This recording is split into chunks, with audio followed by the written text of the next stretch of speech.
So then we are live and ready to get started. Thank you very much for joining us and welcome to our online discussion. As many of you may know, but I also see a lot of new faces today and a lot of new names, so I will just give a short introduction.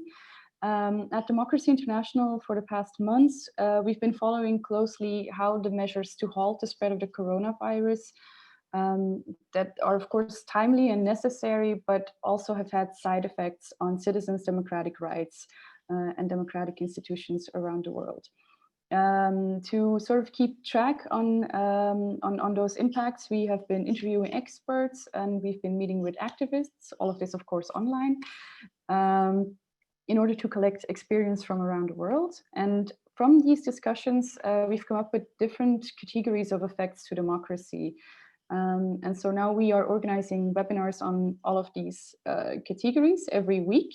And so tonight I would like to welcome you in the third discussion in this series, which will look at data security, democracy, and Corona. Maybe for the first time ever, we are faced with a health challenge of this magnitude, and we also have immense technological possibilities at our disposal. Information can be spread faster than ever digitally. We have heard a lot about contact tracing apps, and there are even countries that have used drones to enforce social distancing. So we thought it would be good to take a look at how all of these tools can impact citizens' democratic rights. And I'm very proud to present our very interesting panel of experts tonight. We have 4 speakers with us here.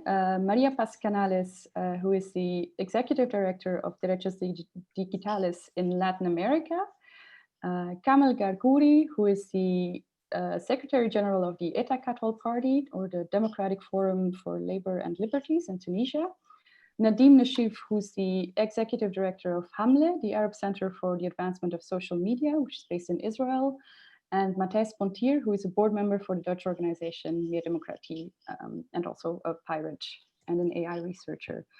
Now, before we get started with our panelists, I would just like to go over different ways that you as participants can take part.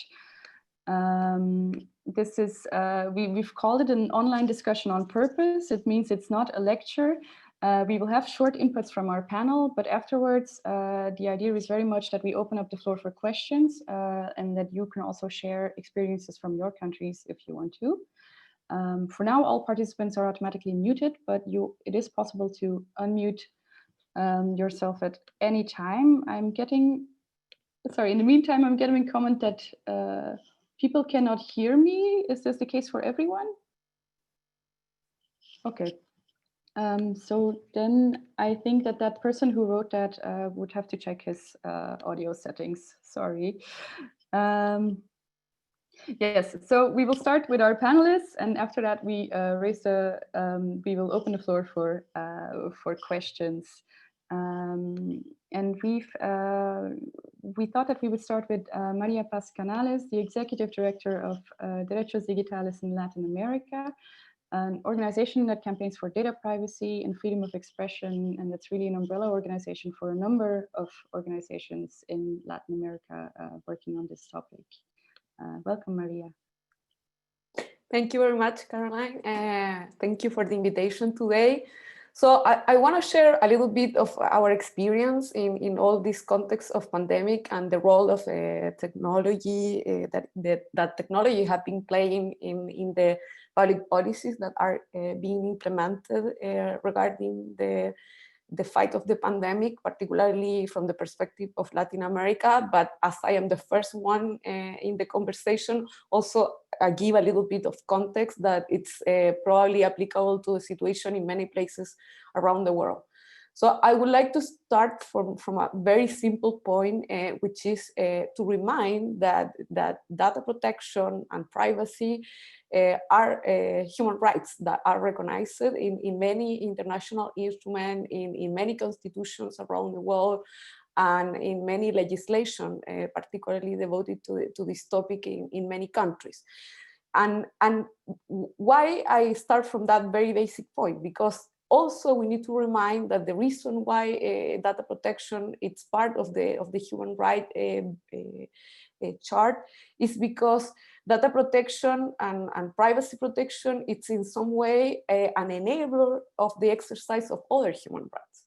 So we need to keep in mind that when we are talking in this discussion in which, because of the emergency, there are a lot of voices that claim that we should try to soften and not be very careful in the rules that protect data, that protect privacy, because there are other human rights also into consideration, which is always the true, because in any situation in the normal life, but particularly in difficult situations like the one posed by the pandemic, we confront the issue of how to balance and how to fulfill in the best manner, in the highest percentage possible, the protection of the different rights in place. But those are never a zero-sum game. Those imply that in every analysis of the implementation of the different policies, and particularly in the issue of deploying and adopting specific technologies, we should combine the consideration in order to find the combination that is most protective to all the rights in place. And what kind of right I'm referring, that in some way the data protection and the privacy protection, it's a framework necessary for secure their exercise. In this context of pandemic, we are talking about the risk of many of these policies and technologies implementation could create in this moment, but also in the future, discrimination, particularly in labor, in the access to health, in the access to welfare benefits, and in many other interactions, not only with the state, but also from between citizens and private companies. So that is what is at stake when we are considering how technology is being leveraged for the purpose of fulfill a role in this pandemic.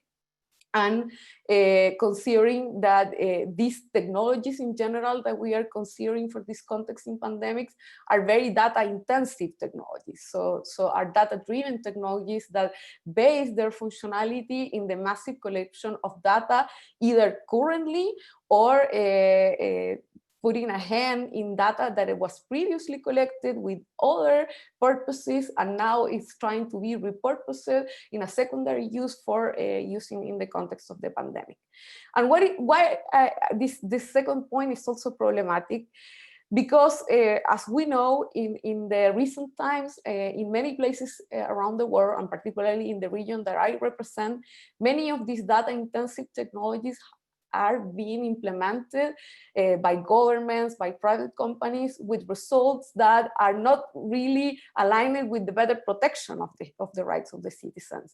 And in many cases, they are implemented with narratives that are similar to what we are hearing now about the pandemic, saying to the people that they need to give up privacy, they need to give up autonomy and the ability to control the data about themselves in order to get benefits like social security or public safety in contexts in which there are a lot of crime or violence, or national security. So those are very common narratives for the implementation of these technologies.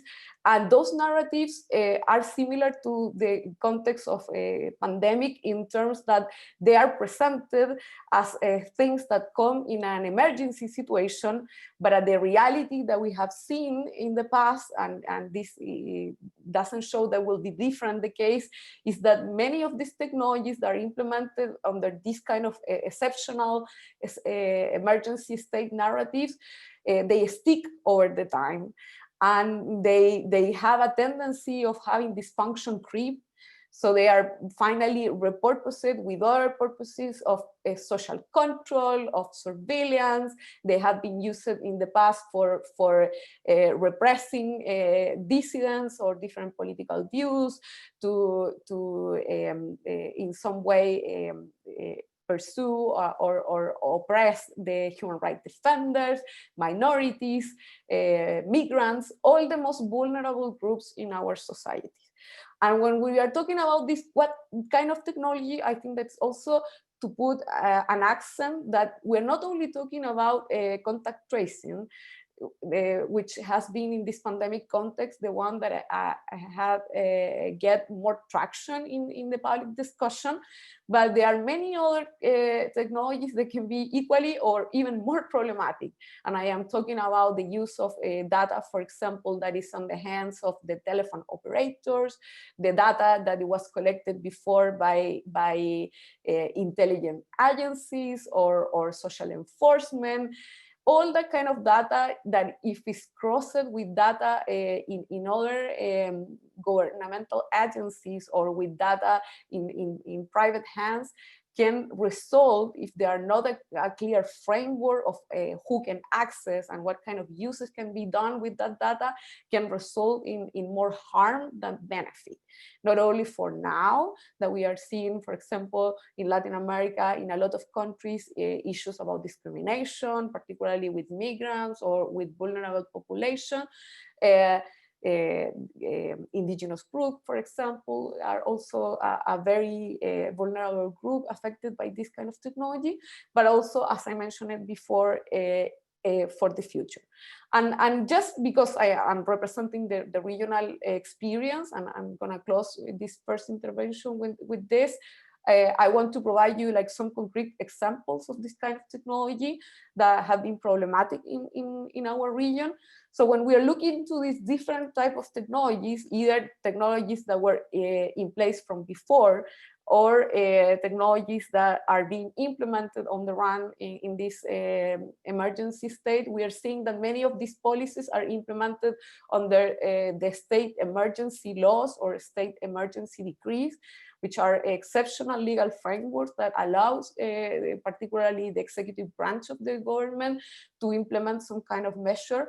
And just for giving some of the most complicated examples in my view in the region, for example, we have the landmark case of Ecuador, that when the decree for declaring the emergency state was issued in last March, they consider in the declaration of the emergency state a provision that allows the government to directly access the information from the telephone companies in order to surveil the mandatory quarantines that were determined for individuals infected with the COVID.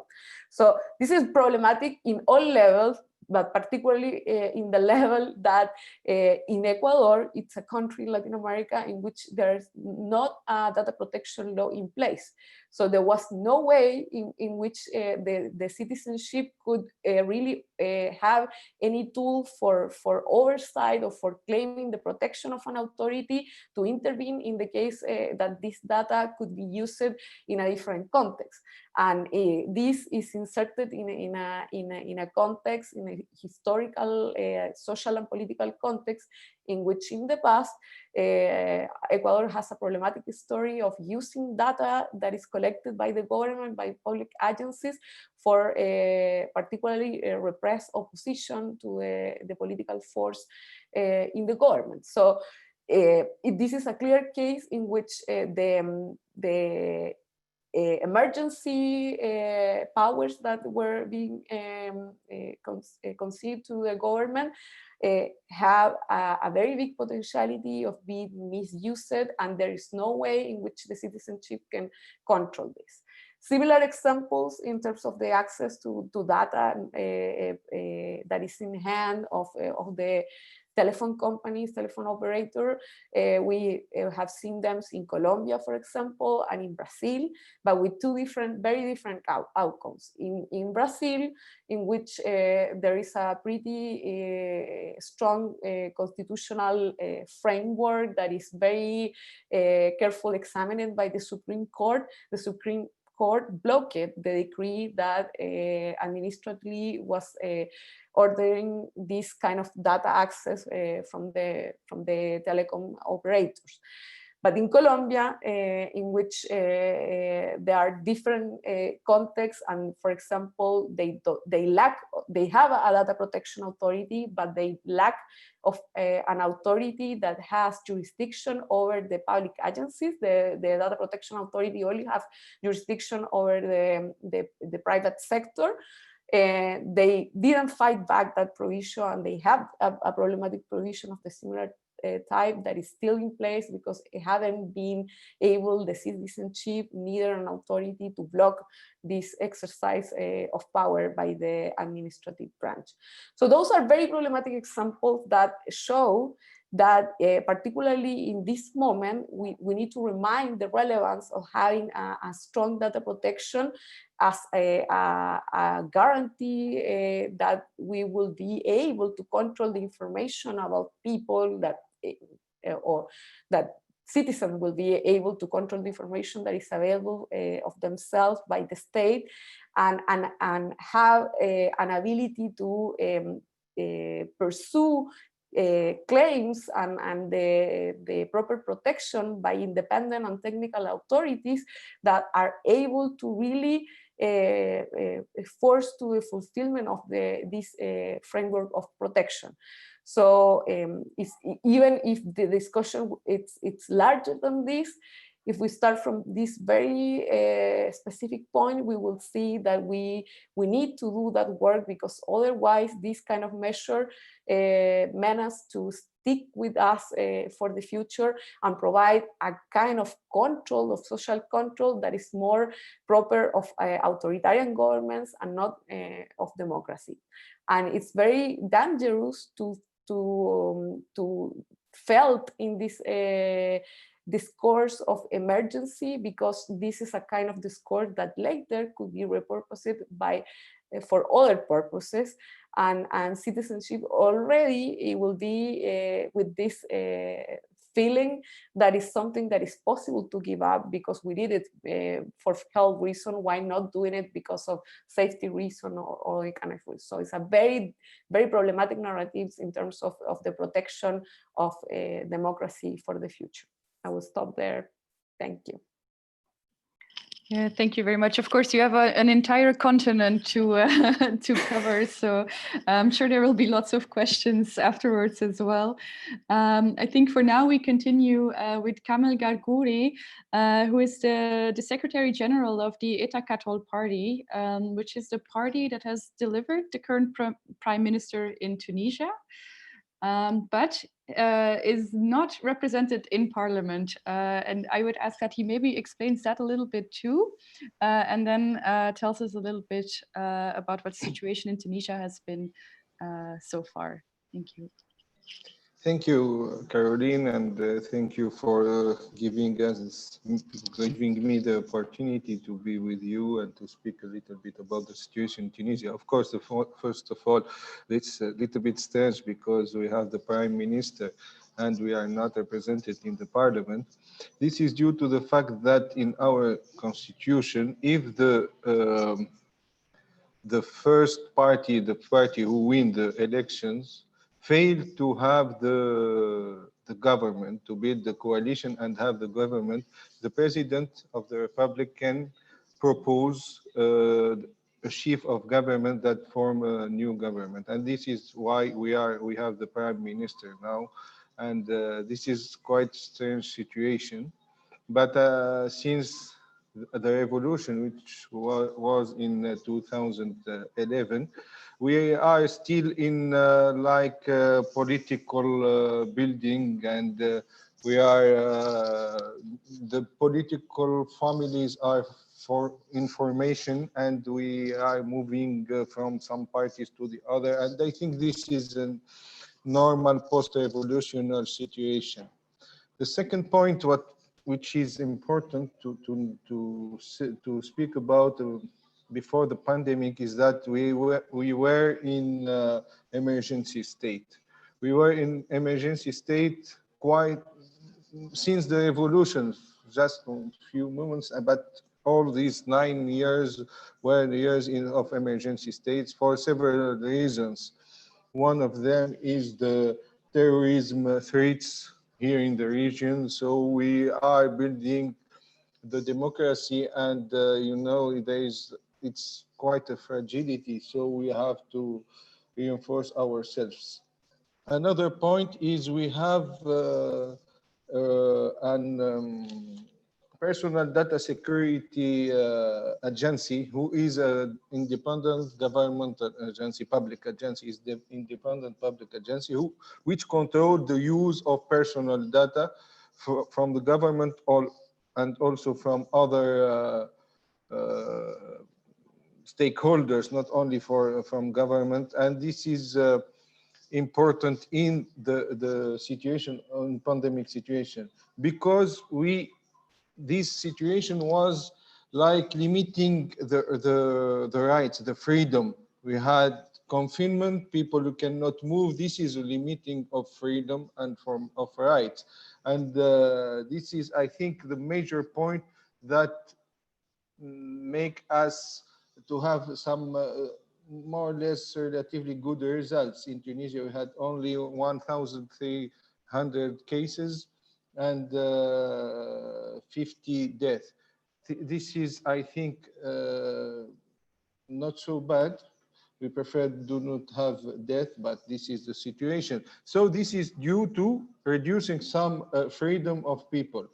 Of course, the problem is that in this pandemic situation, it can be explained that we reduce some rights when we explain, but the problem is that this restriction or the use of data should not be continued after the pandemic situation. This is the point. We don't have to use this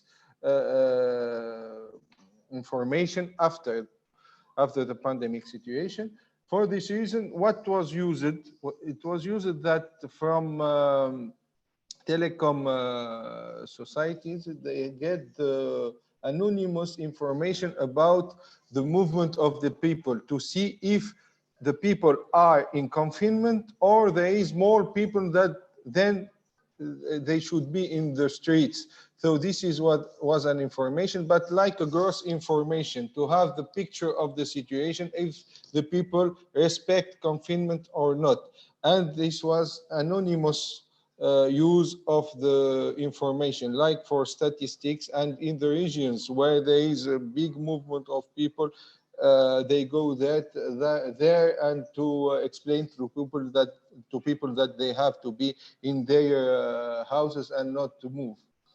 That was used. Another thing was the development by a local startup of an application, mobile application, that inform people if there is some people who have this illness near each other, but it was not really used.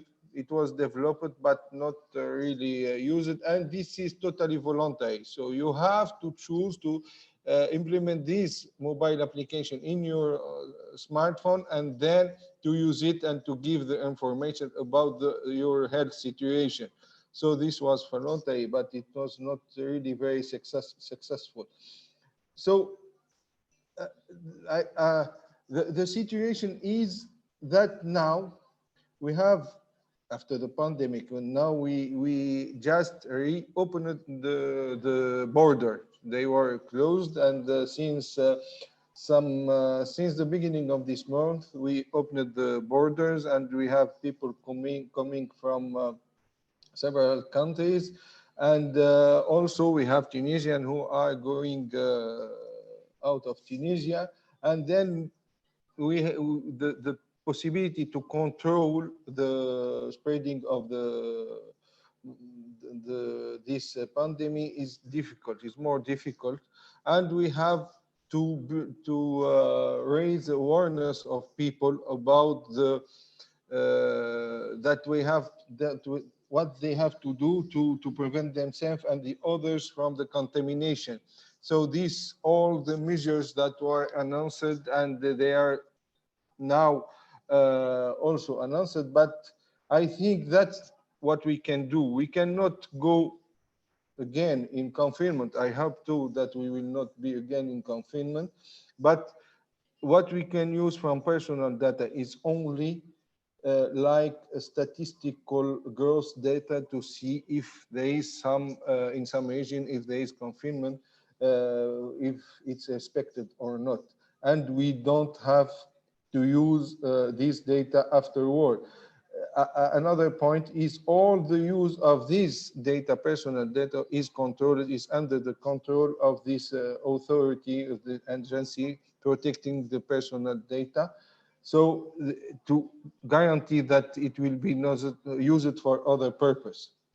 But even though there is all these security, I think the risk is here. And if the data is available, the risk of using the data is also here. So we have to protect this data, personal data. And as you know now, everyone who have a smartphone, there is a lot of applications that can localize himself, know what is his health situation, what is his weight, what he eats, and so on. So there is, I think, the threats of the use or to have the database of personal data is not coming really from this pandemic, and the purpose of the use of personal data is clear. But there is a lot of applications that we install in our smartphones, and these data collect continuously personal data about everything, what we like, where we go, people we meet, and so on. And I think the threat is coming from here more than coming from the pandemic. That is a reason to limit the rights and to use some personal data under, of course, under control of an independent agency. This is the case of Tunisia. I know that in other countries there is some more severe rules, and in other there is no rules at all. So we have to be aware that this situation, we are all of us, everybody having a GSM, a mobile or a smartphone. Smartphone, of course, give his personal data to someone. This is the situation, and thank you.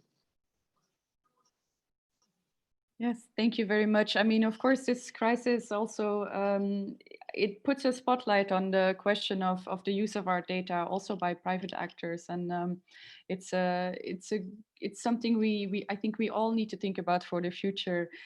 Yeah, so I would like to introduce our next speaker, is Nadim Nashif, who is the Executive Director of Hamle, the Arab Center for the Advancement of Social Media, an organization that focuses on digital rights of Palestinians. Yes, please, Nadim, go ahead. Yeah, now I can speak. So thank you, Caroline, for bringing us together and for holding this event for you and for your organization, this important event. I think I would rather go back to the point and speak about digital rights in general, and again reinforce the idea that Maria at the beginning spoke about, and how much it's important, and our privacy. And these things are not like an obvious things in many countries and areas, are being violated a lot. Actually, before the pandemic and before the COVID-19 and Corona crisis. But these rights, while in different areas of the world, there's a discussion that is how to balance between public interest or public health and between digital rights and privacy rights. And the whole discussion that our friends portrayed. Here, the situation in Israel, Palestine, where my organization work, it's much more complicated because we obviously have this discussion, but we have also a reality of occupation. And in a reality of occupation, it makes it much more worse, because the discussion is that you normally as citizens have with your government about this regulation or that law is not existing. There is one government that's doing laws and regulations to a whole population without asking them, without them having any kind of saying in that. Obviously, I'm speaking about the Palestinian public, specifically in the West Bank and Gaza, that have not any say about this, and they have to follow these rules by force.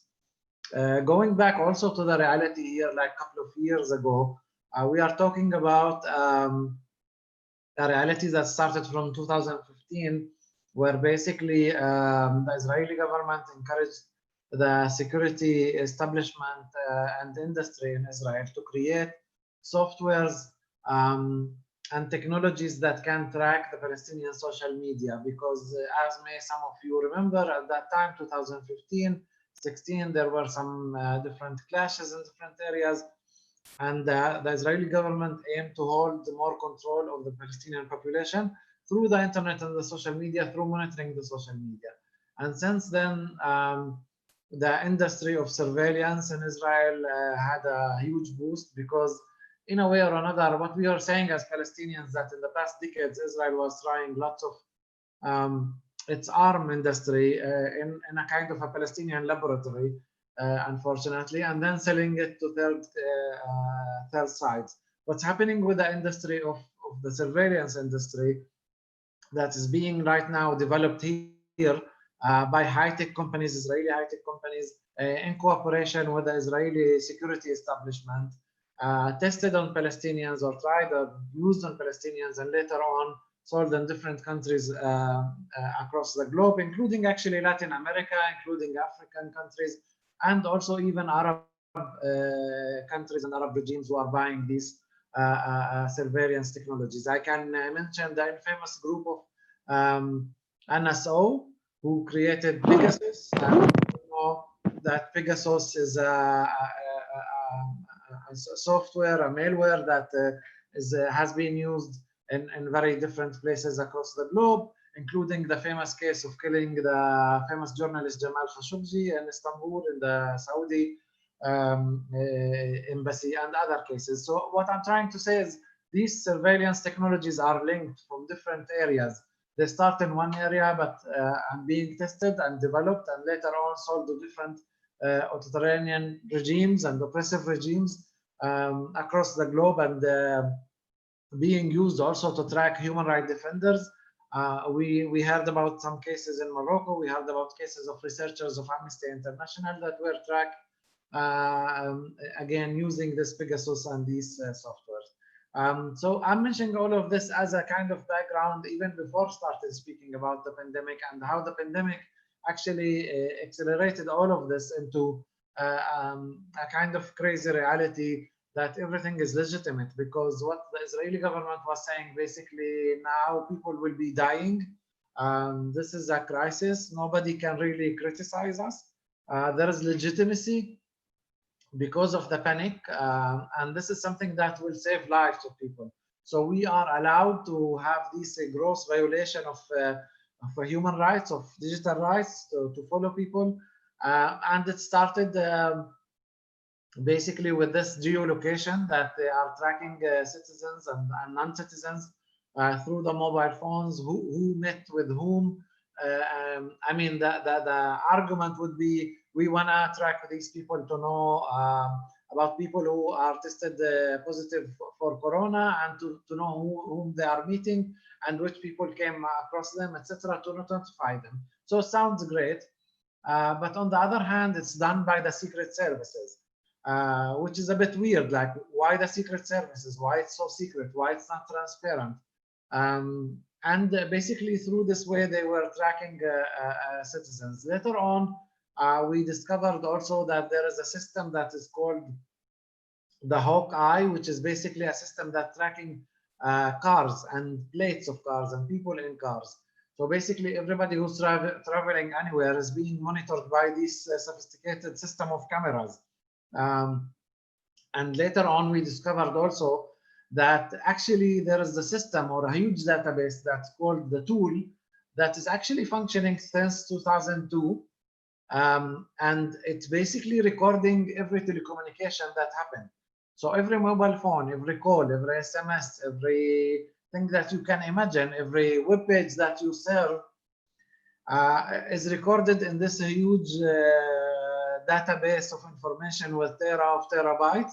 And they basically can track any kind of movement of people. So they can go back to 2010 and say specific date, specific hour, and know where is Nadim Nashif was moving or heading, or with whom he was texting. So it's something similar to if I compare it in the USA with NSA and the whole scandal that happened there. But the difference here that this was very legitimate. The authorities, the Israeli authorities, felt that they are legitimate to speak about it and to share it because of the crisis of the pandemic. I want to share also that another application that Palestinian workers, and as you may know, Palestinians who are living in West Bank and Gaza have severe restrictions on their freedom of movement. So if they need to move from one area to another, they need the Israeli army permit. So when the pandemic started, the Israeli army stopped issuing permits and forced basically the people to download this application that is called تطبيق المنسق in Arabic, COGAT application in English. So basically, Palestinian citizens had to have this application in their mobile phone. And later on, when different technologists checked this application, the application was downloading, having lots of permissions around your camera, your data, photos, any kind of information you have, things that totally are not related to what it was supposed to give a service to these citizens. But again, they forced people basically and put them in the corner. You have to use it because people have to move from one area to the other. This was the only opportunity. And again, they are in a gross, massive way of a violation of the privacy of the people when you're controlling the camera and the headphones or the microphone in their mobile phones, and you are spying in their privacy in their homes. So all of those measures were used. Like I would go back, and even in the situation and the reality here, as I mentioned, is very complicated one. But generally, I think we should ask ourselves, which, even if we want to speak about the good public good, as we say, or the public health, and there are measures that would be understandable. But then we have to ask a few questions about which is the side of the government that is dealing. Why secret services or police or other law enforcement are using this? Why not the health ministry, for example? The health ministry should be the side. Why it's not? Why it's in emergency laws and not in a regulation or a law that is clear and transparent? How long this data is being kept and when it will be deleted? To have some kind of measures to know that this data will be used only for health purposes and not for other legal or criminalization purposes. Which kind of private companies have access to this data?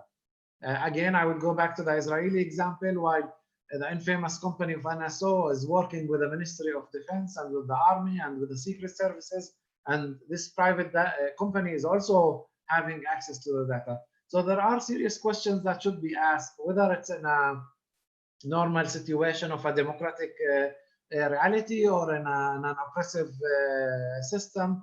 There are serious questions that we should be asking as people who want to defend digital rights and make sure that the privacy of the people is not being violated unless in a certain extent, and that this certain extent is clear to everybody and transparent, and it's sized with time, and that it will end at a certain point and not will be continued after and used by the government to have this gross violation of digital rights. Thank you. Thank you. Yes, it's an entirely different perspective once again, and now for a country that is very different, also to Israel and Palestine. Our final panelist is Matias, who is an AI researcher in the Netherlands, and he's also a board member of Meer Democratie, which is an organization that promotes citizens' rights. And he's a member of the Pirate Party, who are, of course, very active on digital rights. Matias, you have the floor. Thanks. Since the corona crisis arrived in the Netherlands, our democracy concerning these corona measures has been in lockdown, basically. Decisions have been made in non-public meetings with the outbreak management team. There was no transparency. Also, members of this team now are starting to say that sometimes they felt pressured to say what the government wanted. So there is one member that made a promise of reaching a certain capacity at the intensive care, while it was not even his responsibility, and he couldn't really promise that, but he did so anyway. Also, some media are starting to say they felt pressured at some point to speak with one mouth with the government. So that's really yeah, is a problem, because they have they should control the government. And also a law for public administration with which you can request government documents has been temporarily cancelled. Since then, we've been living with emergency ordinances, and the main thing in those ordinances is physical distancing. Even when receiving guests in your own home, there would be fines of 390 euros plus some administrative costs. This also leads to criminal records. And this is a big problem, especially for healthcare students and healthcare personnel, because if they are looking for a job and they do not get a statement for good conduct, then this can be a big problem for them. These fines can probably mostly challenge in court successfully, but then you would need to object soon enough to be able to do that. Yeah, of course, like in other countries, restaurants, bars, sports clubs, and contact jobs have been closed, but they are opening up again since June with some regulations like a max number of people, a checklist with questions, and a temperature check. Same for international travel. It has been severely limited, but it's opening up again. Also, the judicial system has been limited, so many trials were postponed. So, for instance, some parents couldn't see their children because they couldn't go to court to fight for their right to see their children. And many trials took place on phone without a lawyer. Now also this is opening up again, but this has been a big problem for a while. And also there has been a problem with the government response. There was a big there lacked a lot of tracing and testing capacity, and also of protective gear. So healthcare workers, especially outside the hospitals, they went around vulnerable people without protective gear, and this has led to a lot of infections that could have been prevented, especially in care houses. Also, the government has been advising against mouth masks in the beginning, but in June they switched in a way and they made them obligatory in public transport. But the masks with medical quality were not allowed. So a lot of people don't really understand this. And I think also since then, the trust in the government response, which was amazingly high for a while, then since then it started to decrease. Then at about this moment, also people wanted to organize big demonstrations against these corona measures. And I was kind of hopeful because also at this moment there were Black Lives Matter protests with over 10,000 people, and well, they were allowed basically. So I was very hopeful about the right to demonstrate. But then actually all the protests against corona measures were cancelled and forbidden.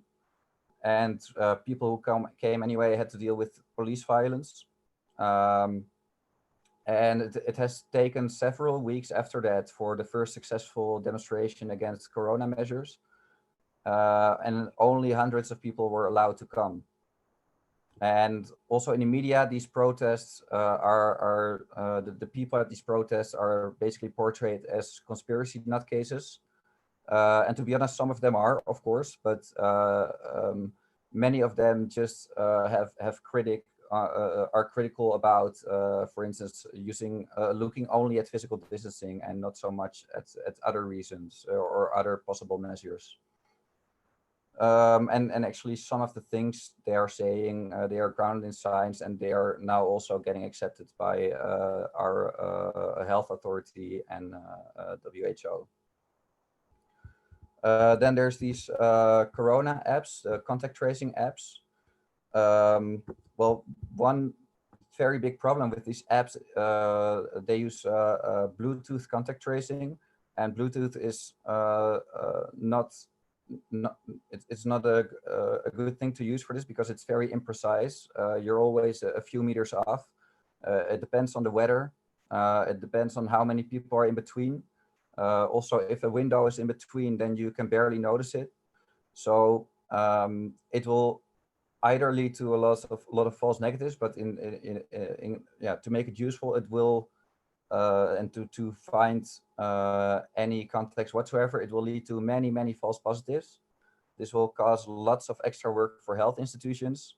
And also examples in other countries have now shown that this Bluetooth contact tracing didn't really help to trace a considerable amount of extra cases.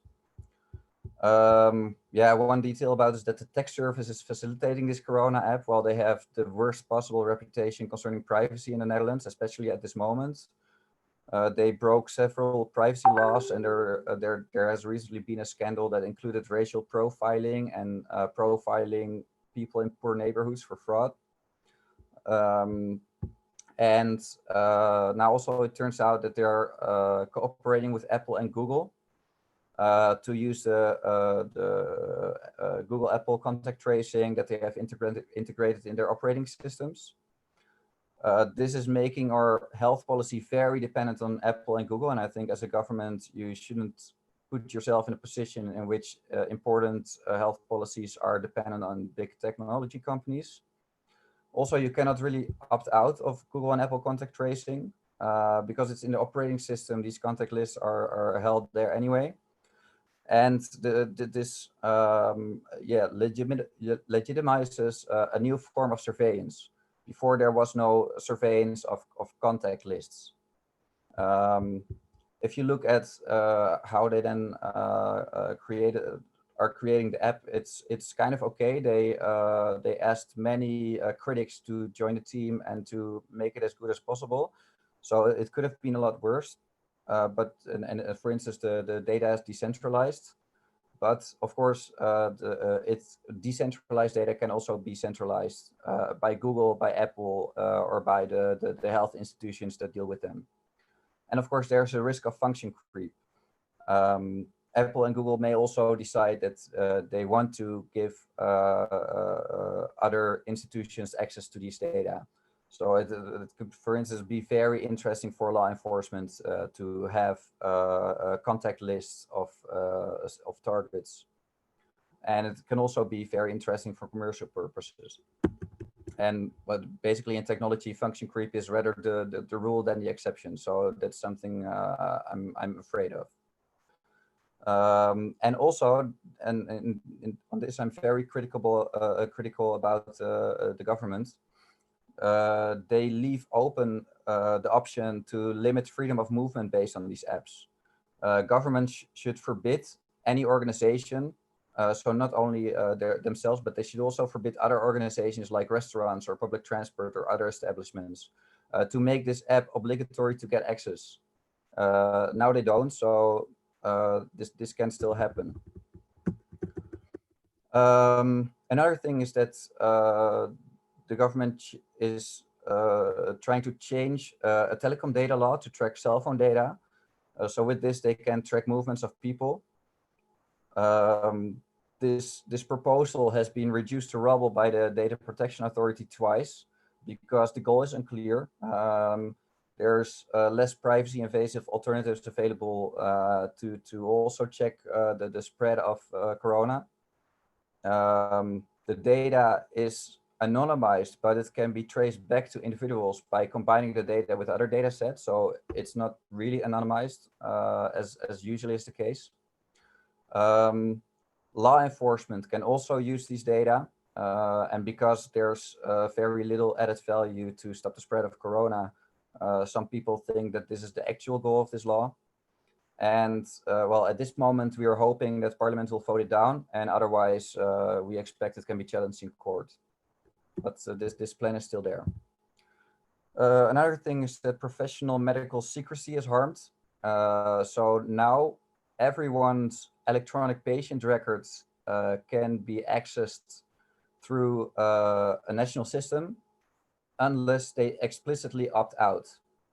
And this has been an ongoing battle for years already. So it seems like they thought, well, never waste a good crisis, and yeah, like that. Then there has been a corona law proposed. In this law, the enforcement of physical distancing is institutionalized. So now it's an emergency ordinance, and then it would be an actual law. This law had a lot of vague formulations. Government can interpret it in many ways, so they can also change the rules, which is a big problem. The government could change corona measures per decree, so without a discussion and without a vote by the Parliament and the Senate, and without consulting local politicians. It would last for a full year, and well, because of, among others, this, it has been criticized a lot by lawyers, by scientists, by the Ombudsman, by the Data Protection Authority, by municipalities, and by local councillors. So they made a new corona law. It has been submitted last Friday, and it's planned to pass in October.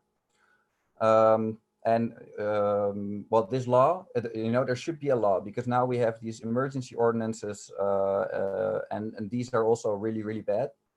But also with this new law, there are still some problems. One good thing is that they removed the surveillance in private homes. Also, they made it valid for 6 months instead of a full year, with extensions for 3 months. So that's also an improvement, and I think 6 months is well, pretty much okay. Also, the Corona app was in the previous Corona law, but now it's being removed, but only because they will make a separate law for it. And also, still there is no ratification system. So parliamentarians and local politicians are not involved before the measures. The government introduces the measures, and then they go into effect directly. Parliament can only introduce motions, for instance, to change that. And a government is not necessarily, often they don't follow motions, or they do it very late. This fiscal distancing is still institutionalized. The fines are still there, but the amount is reduced.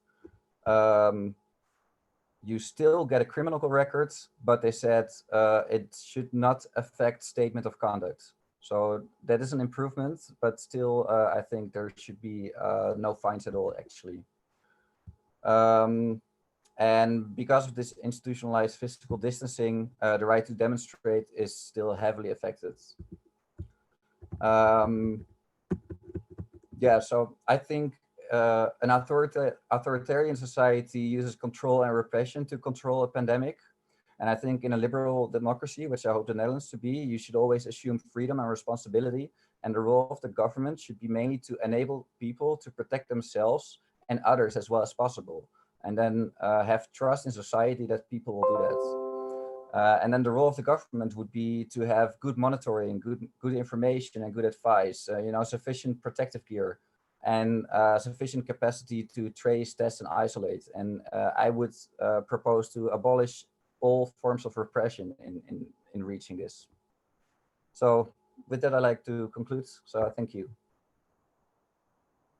Thank you, and thank you for that little outlook on the end.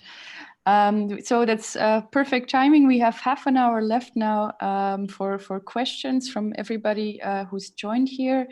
I will just explain shortly how that's possible.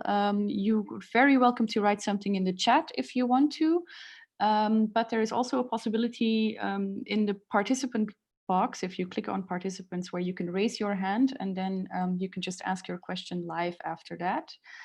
And for people who are following this on YouTube, because there are some people who are following this on YouTube, it is also possible to write something there in the comments, and then I will try to make sure that we include that here as well. Yes, and I believe that the first person has a question. Aftab, please go ahead. You can unmute yourself if you would like to.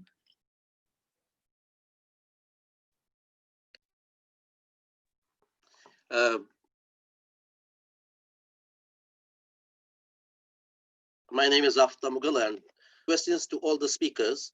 There are three types of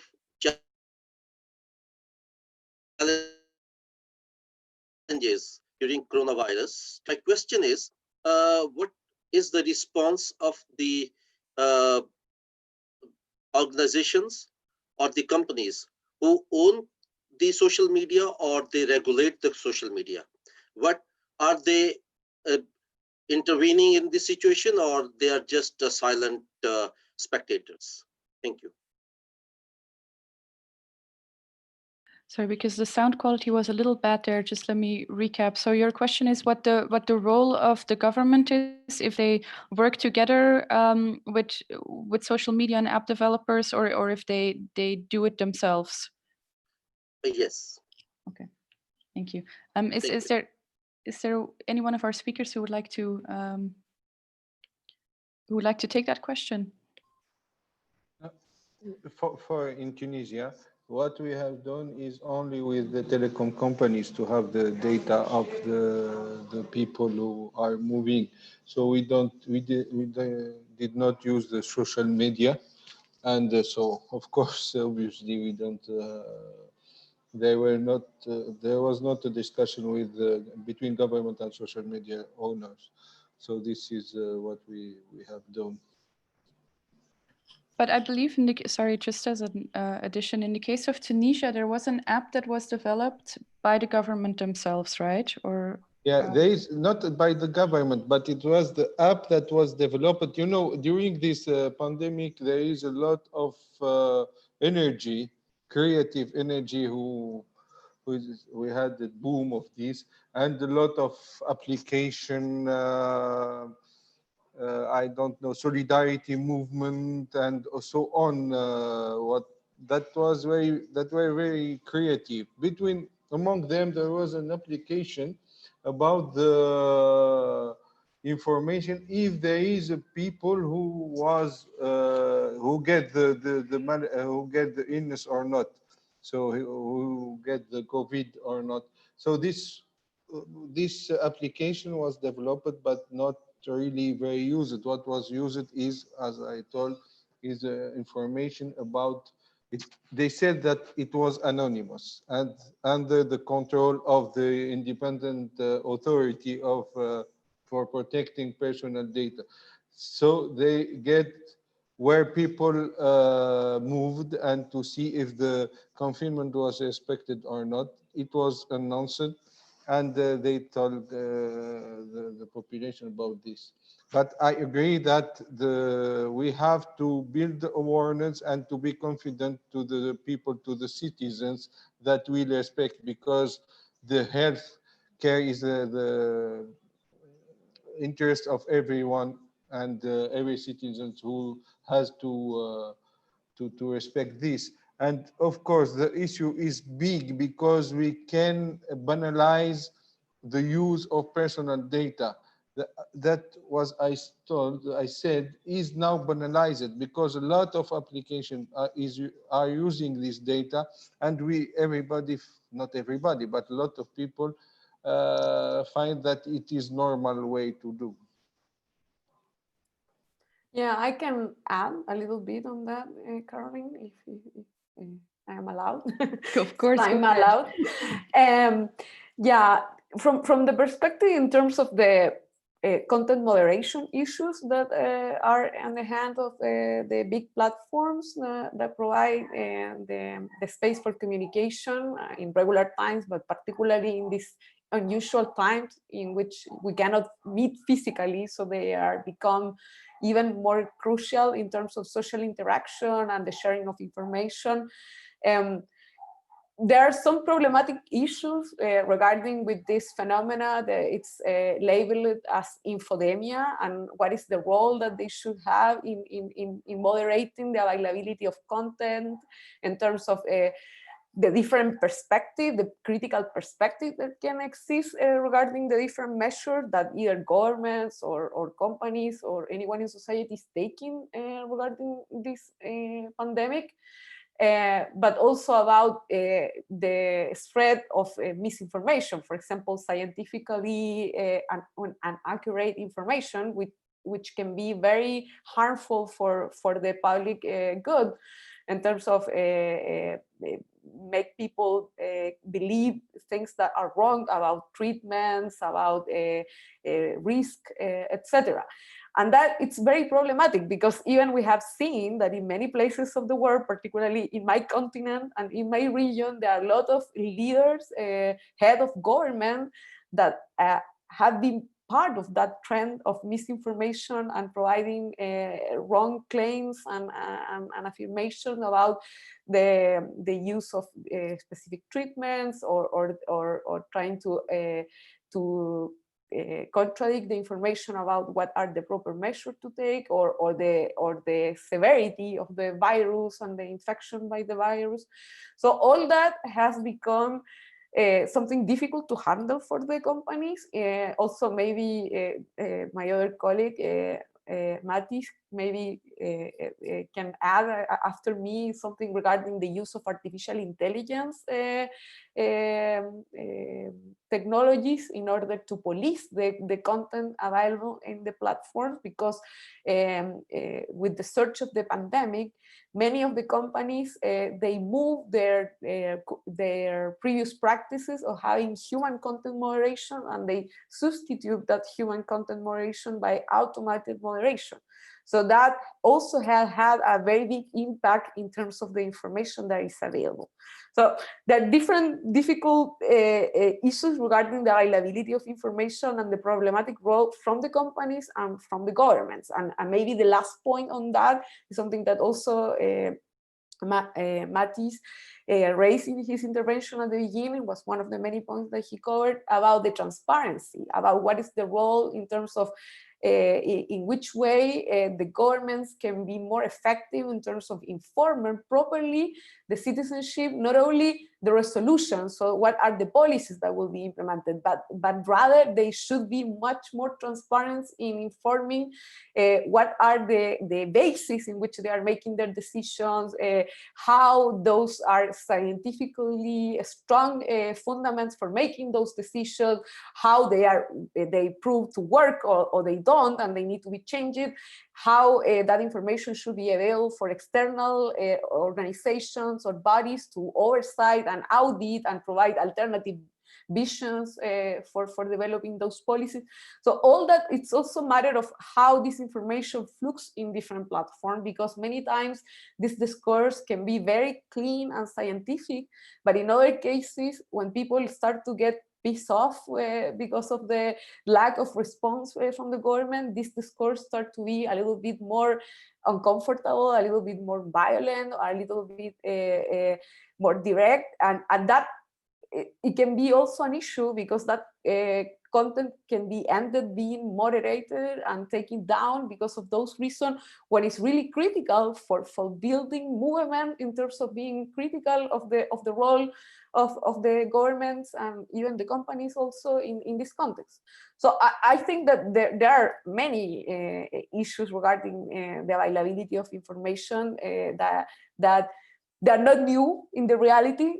We have all that before, but only this pandemic have been an environment for stressing them and make them even more evident. And I think that also had a good side, that the people is much more conscious now of those impact, and hopefully this is an experience that helped us to pay more attention for the future and to engage more in those discussions and ask more transparency from the governments, but also from the companies that are making those decisions.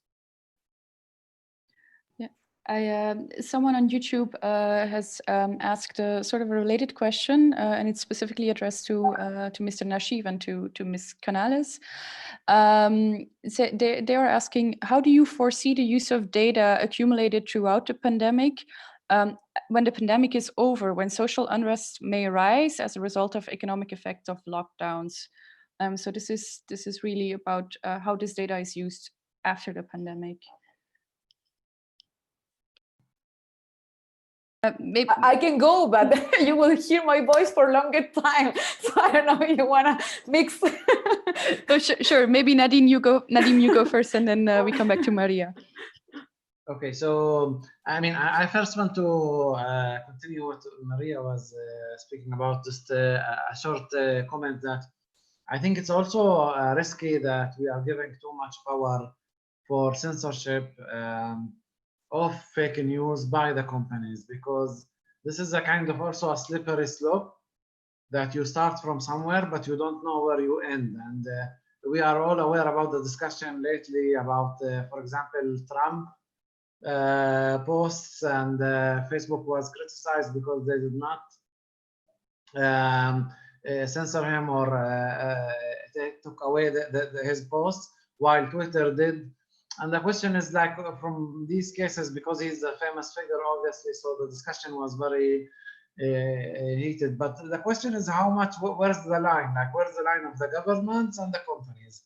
And if they have the authorities to make this censorship? Because I think in the end of the day, the real treatment for this phenomena is basically to educate the people, to have media literacy, to give tools for youth and children from the beginning, how to check facts and where to do that and how to do that. So when they see things, they can have this kind of critical reading, how to deal with this in fake news, and not just in an arbitrary way, just to delete everything and to say you cannot see this, because I don't think this is, for the long run, this is a solution. On the other question, I think it's important to know that apparently for many governments, there is no transparency, and this information is being collected to stay there, and this is a huge problem. In many areas across the globe, there is emergency laws for decades and years and years. There's no any kind of regulation on how this and who would see this information, and this is exactly the problem. Like, there's no limitation, transparency, clear regulations, and my expectation that in many places, especially the ones that are not democratic regimes, and there is no public criticism that is working on the government, this information is being collected to stay there, and maybe will be used against people to criminalize them in other cases that are not related to that. And this is very problematic situation. Yeah, I agree with that. And particularly, I want to make a link with some part of the question that was making a reference to social protests that can arise after this pandemic period, because of all the huge economic and social impact that had the situation of lockdown, particularly people not able to work, and many of them losing their source of income or their small businesses, all that. And that, for example, in the particular case of Latin America that I can share the experience, was already an issue at the end of the last year. So we have very huge social movements of protests in Colombia, in Chile, in Ecuador, in Bolivia, all linked in some way to criticism to the political systems in place, but also to the economic order that have been implemented in the region. And that will be only stressed much more by the consequences of the pandemic. So I think that that's the real risk in terms of the long-term effect of the pandemic, like together with the unknown health effect that we're just learning about, how can be the consequences in the long term for many organs of the body of the disease. the long-term impacts for the society as a body will be these ones, the ones that limit the possibility to occupy the public space, to be able not being discriminated when you are trying to apply for an employment opportunity, because it will be the other way around. With all the discussion, for example, about the immunity passport, there is a huge probability that if those kind of measures are implemented, people that didn't get infected will be discriminated because they will be considered a liability for the companies and for the business for being hired. So it's a huge thing, because you will create all an economic incentive for people to get sick, which is really something crazy, and it's totally opposite to the public good that apparently we are trying so hard to preserve in this context. So those are some of the unintended consequences. We understand that many people say no, but the other people that work in a closed environment, they have the right to know if their colleagues are infected or not. But there are some limitations, and these are not new issues, are issues that already we deal with the AIDS pandemic and other kind of very severe disease in the past, and we established a number of rules that allowed us to balance the different interests and rights in place. So we should not forget that, and on the contrary, as was stated by my colleagues and by me in my first intervention, we should set frameworks, regulatory frameworks, ideally legal frameworks, which are the ones that are democratically discussed in the parliaments and provide opportunity of participation for people, that set the rules and put limits in which data is collected, in which way it can be used, and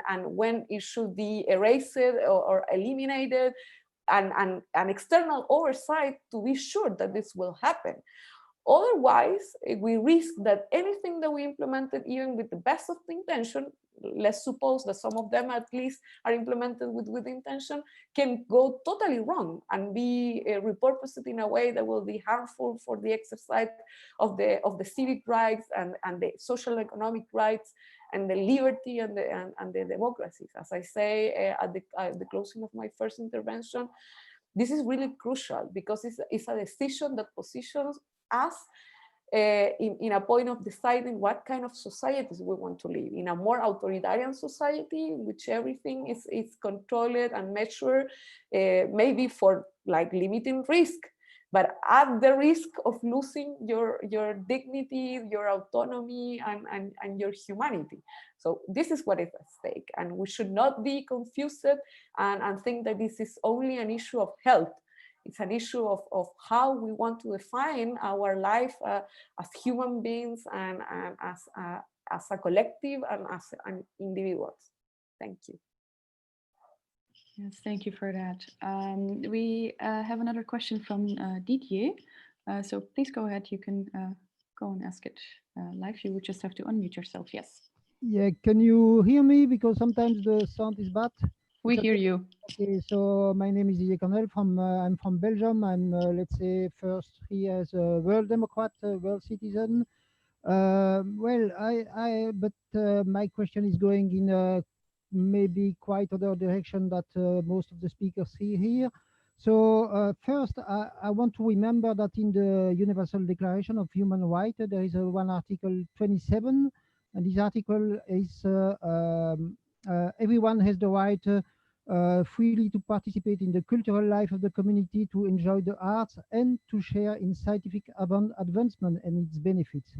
So with the recent months, first, there was never so much energy to save lives in the history of humankind. So for me, this is maybe the first thing that we have to speak about. It's all this energy and all these questions related to privacy. It's also the will to save lives, and there was never so much.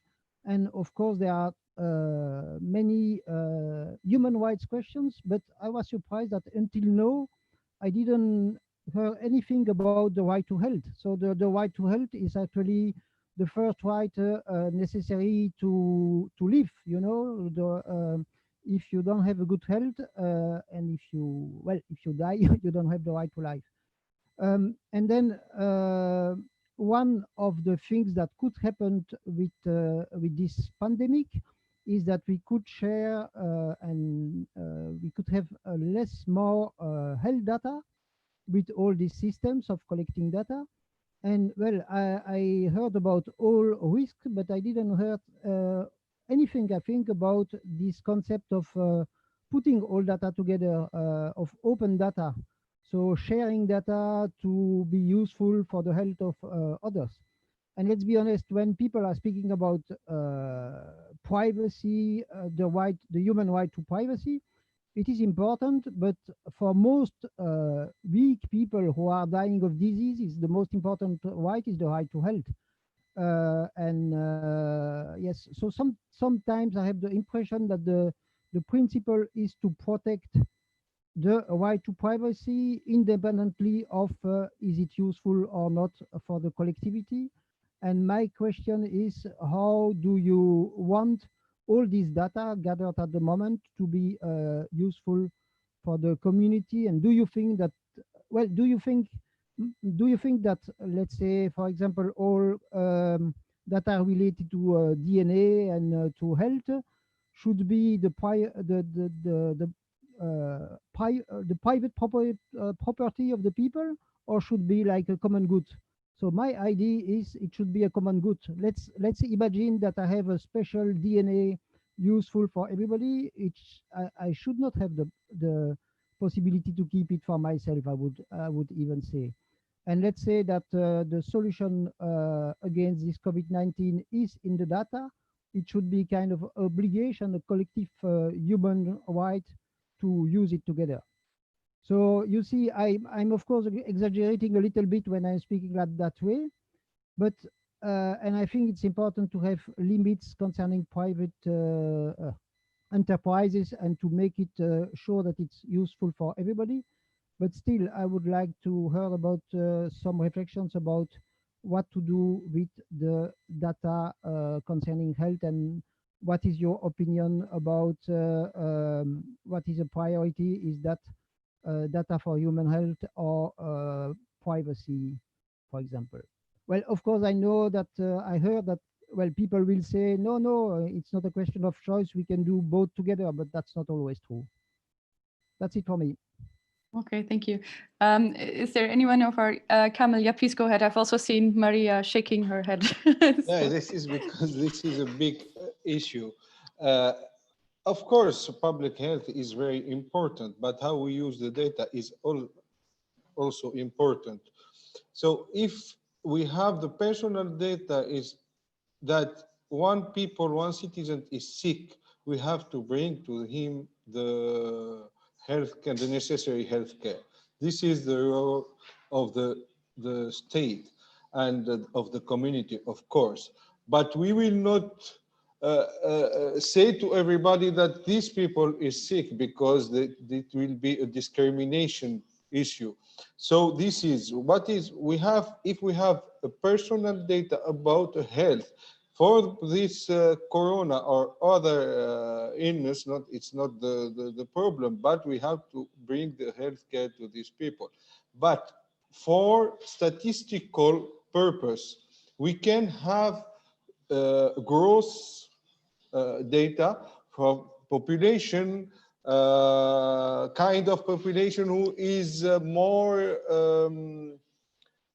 attacked by the coronavirus, or more resistant people who have a kind of life, can be more resilient to this virus, and so on. We can cross all the data like this to have a picture of what is the impact and how we can manage this virus. This is important to use, like scientific use or use for awareness of people. This is good, but we will not use like a personal with the identity of the peoples, but we will use the data, the statistical data. This is important. this pandemic maybe bring the light of what is running now. Now we are sharing voluntary and non-voluntary our data in the world for private companies, of course, but also in other governmental, for government and so on. Some years ago, my country was not democratic, and everybody don't want to speak in telephones because they are afraid about I don't find the word, but that they can hear what they say. Wiretapping. Yeah. Wiretapping. Thank you. So this is a situation. We were afraid from telephones. We will be afraid from smartphones, and maybe we will through all connections, electricity, like some films, and this is true, this is a reality. So if we have to build some limits to protect our life, our way of life, to be confident that we can live, we can have our secrets. This is very important. So we are going to a world without secrets. Open data is important to manage to have some statistics, but not to know the people secrets. And you can now this smartphone know our secret. This is a problem. This is really an issue that we have to manage and to think about and to make rules to be sure that only the smartphone has our secret. Not everybody, not private companies to sell us some things or to use our data to get the best candidate that we will win the election, to have a specific message for every voter, and every voter will think that is the best candidate and vote for him. This is also a problem that we were discussing about it some months ago, and we will discuss about this in some months also. So this is our situation. So we have, in my opinion, we have to be really aware about this threat, about this issue, and to manage to bring rules that protect our lives. Great, thank you. If you agree, there was one more person who would like to share a little bit on the situation in Nigeria, Michael. So if you agree, we let Michael do that because we only have a couple of minutes left, and then if any of the panelists still want to add something to that, we can do that. Please go ahead, Michael. Yeah, thank you once again. Good evening, everyone. Good evening from Nigeria. It's nice speaking to every one of us here. I just want to tell us about the situation in Nigeria, about the the data management system. It's been a lot of battle between the government and the civil society activists, and of course, the citizens at large. But however, we know that Nigeria, a member country that signed into the Open Governance Initiative, OGP. But unfortunately, this is not being implemented in the country. We have about 36 states, and out of 36 states in the country, only 2 states in the country are actually implementing this Open Governance Initiative. So it tells us about the secrecy in the governance environment in the country. And constitutionally here in Nigeria, we have what we call the Freedom of Information Act that empowers citizens, civil society organizations to walk up into any government institutions in demand for data as to relate to their area of well-being, area of expertise, but unfortunately, it is not being done.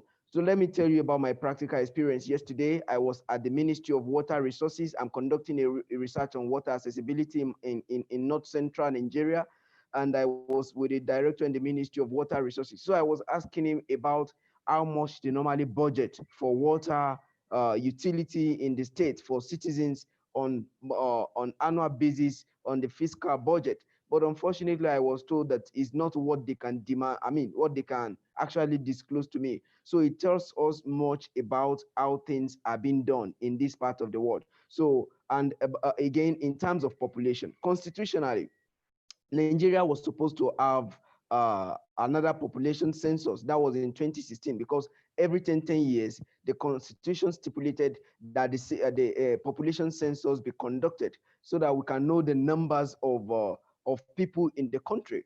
But unfortunately, since 2006, that we had it last, that's over a decade ago, almost 13 years now, or 20, I mean, 13 or 14 years, we've not had conducted any population census in the country. And it tells us how much about the disaggregated data management system we have in the country. So we don't actually know the exact population in Nigeria. The United Nations will give their own today. The National Bureau of Statistics will give their own tomorrow.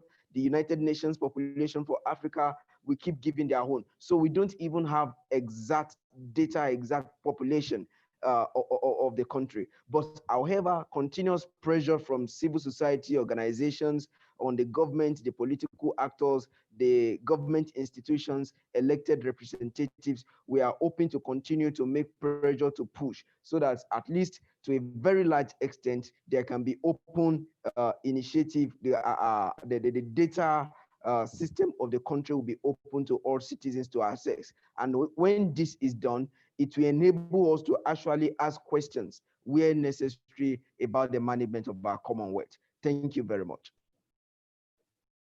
Yes, thank you. Yes, of course, access to information is it's a big point, and that's of course where the whole thing starts. If you don't have the information, it's very hard to make good rules.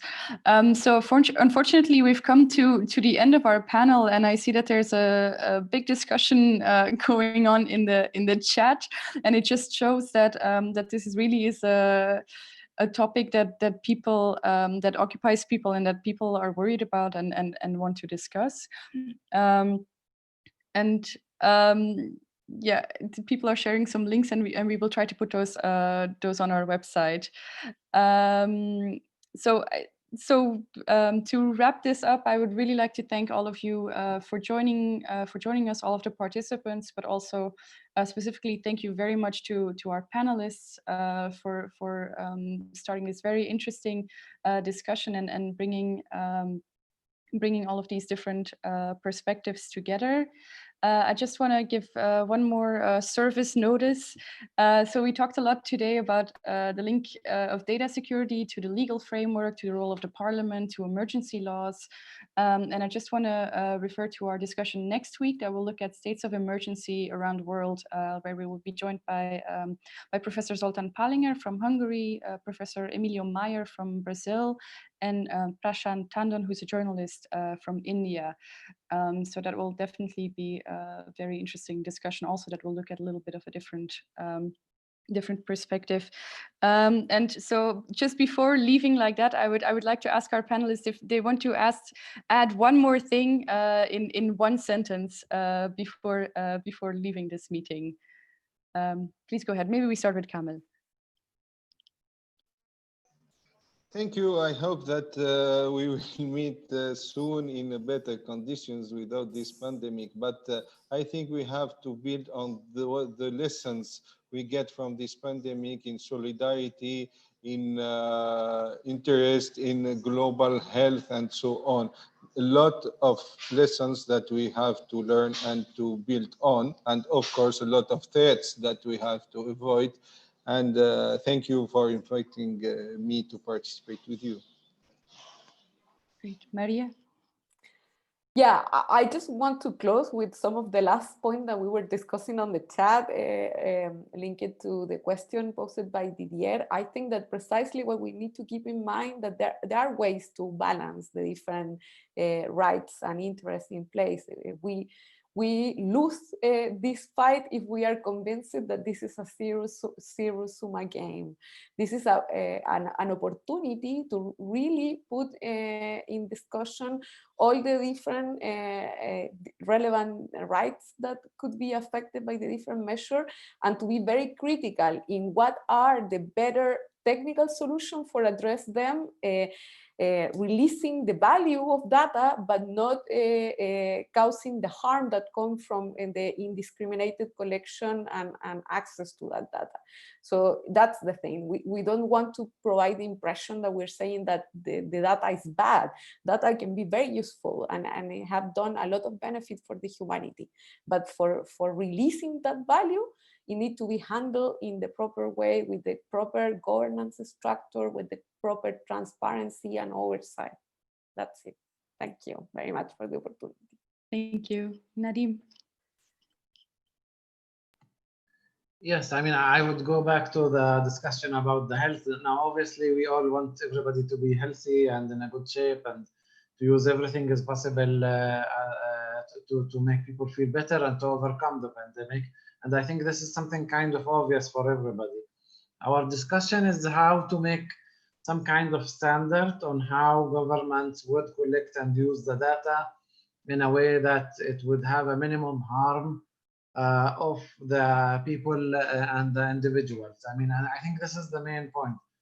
And in this, these criteria, if they would be at certain point, international criteria, some kind of standards, some kind of set of questions or criteria that are being used, maybe adopted by certain UN agency, Human Rights Council, etc., some kind of convention maybe that would set the direction, because right now each government is playing with it in a kind of manipulative way that is not really respecting the privacy. And as, for example, GDPR influenced inside Europe and outside Europe regarding data and how to use data, I think also maybe, as it was said, to use it as to go out from kind of crisis into kind of opportunity, how we use these things and how we handle with it in an international perspective that will influence also local realities.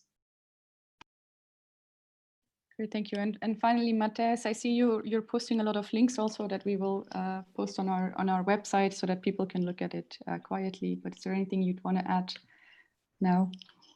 Well, in times of crisis, society can change a lot. So I think it's important to make sure that this changes for the better. So let's make sure that we do not end up in a society with more repression, but in a society that's more sustainable, with more democracy and more freedom. Great. I think that's a very good closing statement. So thank you very much to all of you who've joined, and hope to see you in one of our next discussions. Have a nice evening. Thanks. Have a nice evening. Bye. Thank you.